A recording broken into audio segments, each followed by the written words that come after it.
Donc macro contexte, toujours dans le range. Ici, on semble avoir le même phénomène qu'on a eu la semaine dernière.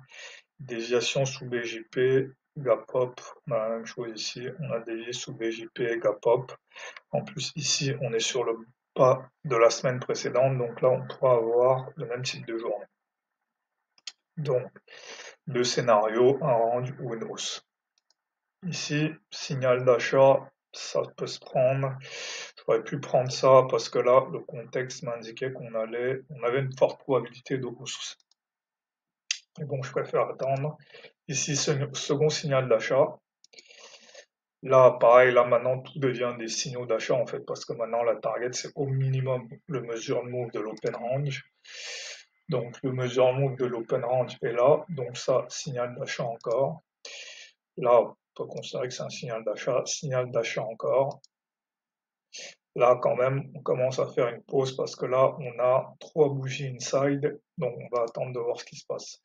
Donc là, c'est pas vraiment un signal de vente parce que là, on ne retrace pas la dernière bougie verte la dernière bougie verte majeure n'est pas complètement retracée.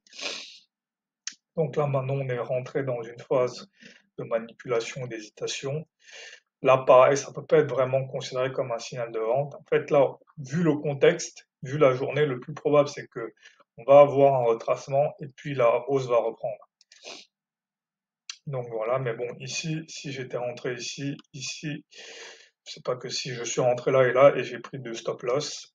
Donc voilà, donc là on rentre dans ce que j'appelle des journées difficiles parce que le marché semble vouloir monter et puis d'un coup on a une pause et là même on retrace, donc là je me prends des stop loss.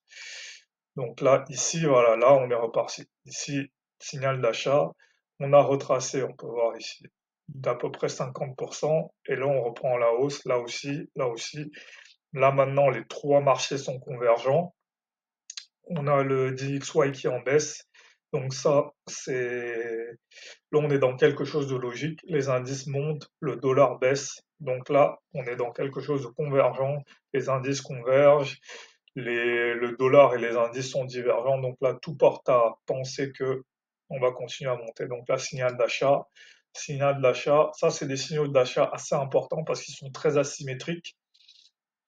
Ici, par exemple, avec un risque de 1, on peut viser un rendement de 5. Donc ça, c'est très important de prendre ces trucs-là que j'appelle des montées algo. Donc là, signal d'achat encore.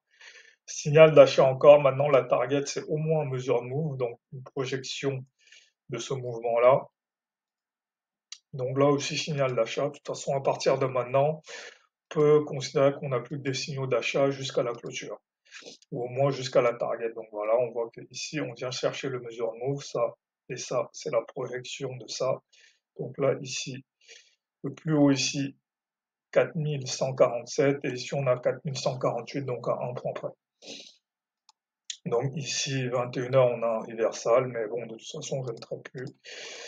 Donc la journée est en deux phases en fait. Il y a cette première phase qui est un peu, voilà, un peu compliquée, la première phase de la journée où on monte, et puis il y a cette pause. Et la deuxième phase de la journée est très simple. Il faut juste acheter, acheter, acheter, acheter, acheter, jusqu'à ce qu'on arrive sur cette zone-là qui correspond en N-Walk, qui correspond aussi à un mesure move. Donc voilà, la première partie, comme je dis, elle est un peu psychologiquement difficile, mais la deuxième partie est très simple. Il n'y a rien de compliqué, il faut juste cumuler les positions jusqu'à la target. Et là, il n'y a même pas besoin de faire du RR de 1, on peut juste gérer sous la bougie. On achète, on déplace le stop loss sous la bougie, on achète, on déplace le stop loss sous la bougie. Et on fait ça jusqu'à l'inversion. Et ce serait très bien passé. Donc voilà pour cette journée.